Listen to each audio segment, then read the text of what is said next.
Este é o misterioso livro que foi banido da Bíblia. Você não vai acreditar no que está escrito nele. Este é o livro de Enoque, um dos maiores mistérios da história bíblica. A Bíblia diz: Enoque andou com Deus e não foi mais visto, porque Deus o levou. Poderíamos imaginar que um livro escrito por Enoque seria um dos principais livros da Bíblia, não é? Mas pelo contrário, ele não faz nem parte da Bíblia. Qual será o motivo? O livro de Enoque é um dos textos religiosos mais misteriosos de todos os tempos, contendo profecias e revelações. Algumas pessoas acreditam que esses escritos revelam segredos místicos sobre os mistérios da criação. No entanto, não teve grande aceitação da igreja por alguns motivos curiosos. É importante notar que existem 4 homens na Bíblia chamados Enoque. O Enoque em questão é o filho de Jared e bisavô de Noé. Atribuído como o autor do livro, ele aparece no livro de Gênesis como o 7º patriarca. O livro era conhecido por judeus e pelos primeiros cristãos. Os autores do Novo Testamento estavam familiarizados com esse livro. Mas então, por que ele não foi incluído na Bíblia? O que esse livro misterioso fala? O conteúdo do livro é intrigante e, para muitos, assustador. Ele é dividido em 5 partes. A primeira narra em detalhes a história de anjos rebeldes que desceram à terra e geraram uma raça de gigantes conhecidos como Nefilins. Essa narrativa vai muito além do que encontramos no Gênesis, onde apenas uma breve menção a esses eventos é feita.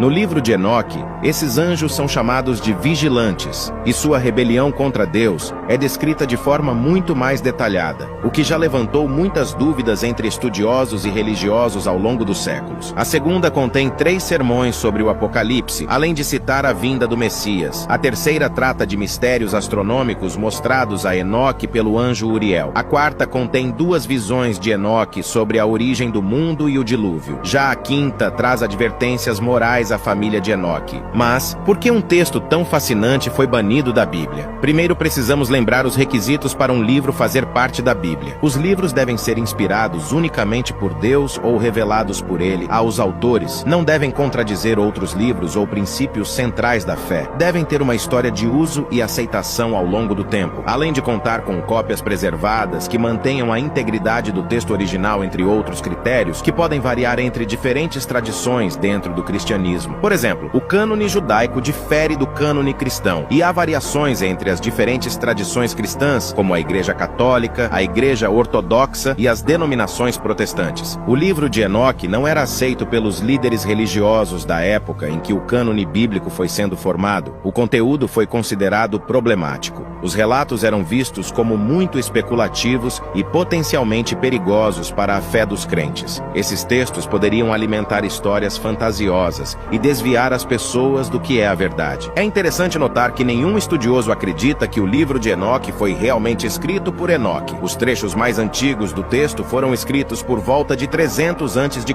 e Enoque viveu muito antes disso. O livro é considerado um pseudepígrafo, isto é, obras atribuídas falsamente. O escritor afirma ser alguém, mas não é realmente o verdadeiro autor. Nesse caso, o livro de Enoque não faz parte da Bíblia, pois não é considerado um livro inspirado unicamente por Deus, por contar com histórias que podem ser consideradas fantasiosas em muitas partes, além de ter rejeição de algumas ideias centrais pelos judeus e cristãos posteriores e incompatibilidade com as crenças e ensinamentos do judaísmo rabínico e da igreja cristã posterior. A partir do século IX, o livro praticamente desapareceu no Ocidente. Apesar disso, ele permaneceu canônico na igreja cristã ortodoxa etíope. Mas seria interessante um cristão ler esse livro? Nossa opinião é que não devemos fazer isso, que é permitir que esses escritos influenciem nossa visão das Escrituras ou de Deus. Devemos, ao contrário, nos concentrar totalmente na palavra soberana de Deus. Isto é, devemos nos apegar ao que é verdadeiramente nossa fé, e não desviar o olhar e permitir que coisas de fora da nossa crença entrem em nossas vidas. Lembre do que Jesus te disse: eu sou o caminho, a verdade e a vida. Por isso, se você assistiu até aqui e se compromete a não se deixar levar pelo que não é da sua fé, comente: eu sigo Jesus. Compartilhe este vídeo com seus amigos.